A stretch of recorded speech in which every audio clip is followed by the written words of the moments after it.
அன்னைக்கு ஒரு நாள் ஈவினிங் டைமு நாங்கள் ஊருக்கு கிளம்பி போய்கிட்டு இருந்தோம். ஸோ அப்படியே அவனும் டிவி பார்த்துக்கிட்டே வண்டியில் இருந்ததா, ஸோ அதை பார்த்துக்கிட்டே வேடிக்கை பார்த்துக்கிட்டு வந்தோம். அப்படியே அதிக்குட்டி வழக்கம் போல் அந்த சுவிட்சை ஆஃப் பண்ணி ஆன் பண்ணி விளையாண்டுக்கிட்டு இருந்தான். அவங்க டேடி அப்படியே உட்காந்துருந்தாங்க. அவங்க தலையிலலாம் ஏறி விளையாண்டுக்கிட்டு இருந்தான். அப்படியே அவனும் என்ஜாய் பண்ணிக்கிட்டே வந்தான். நாங்கள் ஒரு 5 மணிக்கெலாம் கிளம்புனனால கொஞ்சம் நல்லாவே வெளிச்சமாக இருந்தது வேடிக்கை பார்க்குறதுக்கு. அதனால் அவன் அப்படியே விண்டோவில் உட்காந்துக்கிட்டு ஏதோ பேசிக்கிட்டே விளையாண்டுக்கிட்டு வந்திருந்தான். நானும் அப்படியே ஒரு சின்னதாக ஒரு விலாக் எடுக்கலாமே அப்படின்னு எடுத்துக்கிட்டு இருந்தேன்.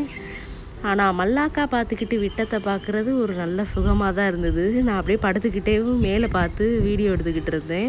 அப்புறம் டின்னருக்கு ஒரு இடத்துல இறக்கி விட்டாங்க. நாங்கள் தோசையும் நூடுல்ஸும் ஆர்டர் பண்ணோம். அப்படியே சாப்பிட்டு முடிச்சு வண்டியில் ஏறிட்டோம்.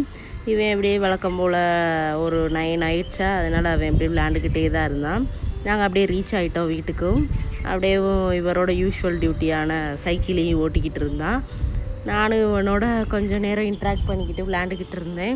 ஸோ அதிக்குட்டி இங்கே வா அப்படின்னோடனே அவனும் வந்துட்டான். நான் அப்படியே பின்னாடி என்னோடய ஃபேவரட்டான ஸ்பாட்ஸில் உட்காந்துக்கிட்டு அப்படியே நானும் வேடிக்கை பார்த்துக்கிட்டு இருந்தேன். இந்த பக்கம் ஃபுல்லாக மரம் அது இதுன்னு இருந்ததா, ஸோ அப்படியே நானும் இவனும் உட்காந்து வேடிக்கை பார்த்துக்கிட்டு இருந்தோம். இப்படி ஒரு சுகமான காலை பொழுதை என்ஜாய் பண்ணும்போது தான் ஆஹா எவ்வளோ ஒரு அற்புதமான ஒரு காலை பொழுது அப்படின்ற மாதிரி தான் இருக்கும்.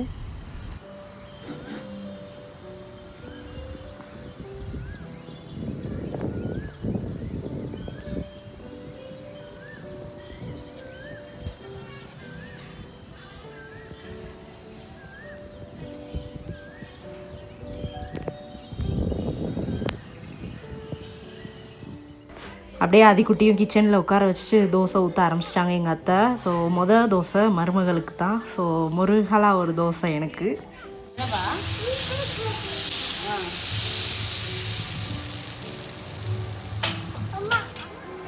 தோசை அப்படியே எனக்கு ரெடி ஆகிடுச்சு. நான் அப்படியே தோசையை சாப்பிட ஆரம்பிச்சிட்டேன். சைட் டிஷ் பார்த்திங்கன்னா புதினா சட்னி.